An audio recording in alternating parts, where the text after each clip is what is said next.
जाओगे तुम? हैं?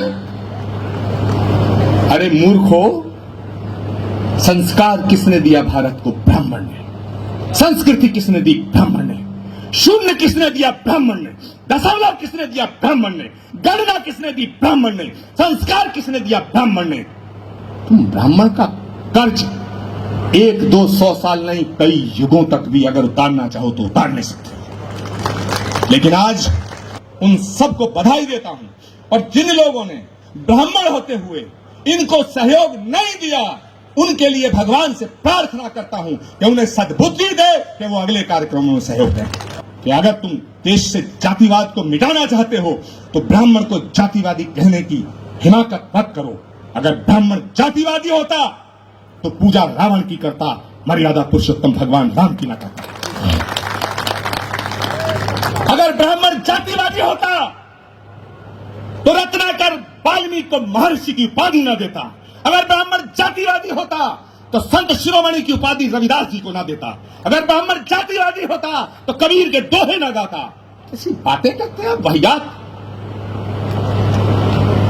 मैं कहना चाहता हूं कि अगले महाकुंभ में एक प्रस्ताव आए कि अगर भारत को जातिवाद से मुक्त कराना चाहते हो, और बड़ी मजेदार बात है, जातिवादी होने का हमला हम पर वो नेता करते हैं जो एक एक जातियों के नेता हैं, जिनकी हैसियत एक एक जाति की है। ये पिद्दी ना पिद्दी के शोर में ब्राह्मणों को धमकाने की बात करते हैं।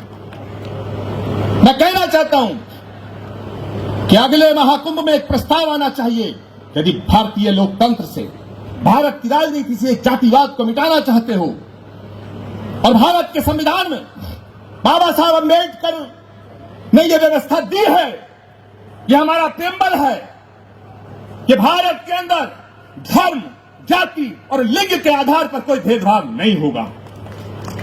तो यदि यह व्यवस्था बाबा साहब अम्बेडकर ने दी है तो आप विद्वान जन सोचो, फिर ये जातियों के नाम पर आरक्षण भारत को विभाजित कर रहा है। जो मेरे इस कथन से सहमत है, जरा हाथ खड़े करके मुझे। तो अगले महाकुंभ में यह प्रस्ताव आएगा कि भारत को जातिगत आरक्षण से मुक्त किया जाए, और दुनिया के अंदर अगर कोई जाति है तो 2 जाति है, एक अमीर है, एक गरीब है। अगर आरक्षण हो तो उसका आधार आर्थिक हो।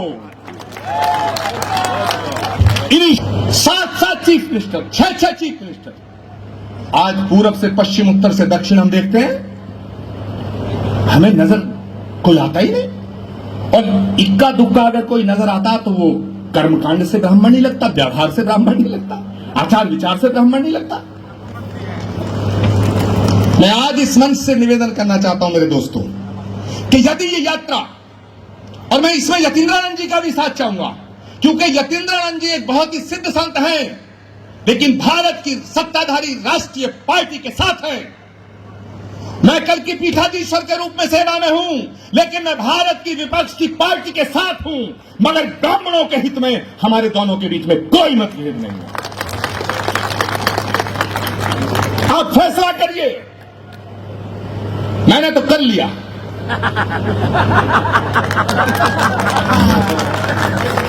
मैंने तो कर लिया। मैंने कर लिया। और मैं बताना चाहता हूं कि जो हमारा हौसला है, हमारा जो जज्बा है, हमारा जो पराक्रम और पौरुष का इतिहास है, मैंने पहले भी कहा कि ब्राह्मण को समझाने की कोशिश करना, बहलाने की करना, फुसलाने की करना, बहकाने की करना, धमकाने की मत करना। मैं देश की तमाम हुकूमतों से कहना चाहता हूं, और वो जब मैं कह रहा हूं हुकूमतों से कहना चाहता हूं, तो उसमें वो हुकूमतें भी हैं जो हमारी पार्टी की हैं। मैं उन सब हुकूमतों से कहना चाहता हूं, वो हुकूमत भी है जो हम पे निशाना साधती हैं। मैं दोनों हुकूमतों से कहना चाहता हूं कि जज्बे शौक़े शहादत को क्या कीजिए, शहादत के शौक के जज्बे को क्या कहिए, कि जज्बे शौक़े शहादत को क्या कीजिए। आज हमने हथेली पे सर ले लिया, आज हमने हथेली पे सर ले लिया, और कत्ल होने से अब हम डरे किस लिए, कातिलों के मोहल्ले में घर ले लिया।